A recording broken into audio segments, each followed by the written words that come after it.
श्री स्वामी समर्थ मित्रांनो, इथे मी करत आहे वाटाणा आणि मटकीची मिक्स भाजी। तर हा माझा दुसरा ब्लॉग आहे। तर इथे मी टाकलेला आहे कांदा, मिरची आणि कढीपत्ता, हे सर्व मिक्स करून घ्यायचं आहे। लालसर भाजू द्यायचा। मग त्याच्यामध्ये आपण टाकणार आहोत हळद।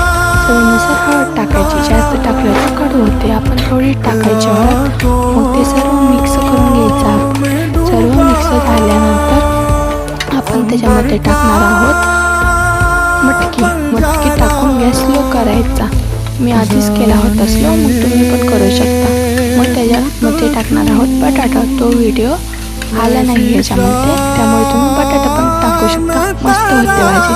तर इथे मी घेतला आहे डोशाचं बॅटर आणि तो तव्यामध्ये थोडंसं आपण गोल गोल करून सोडणार आहोत आणि ते लालसर होईपर्यंत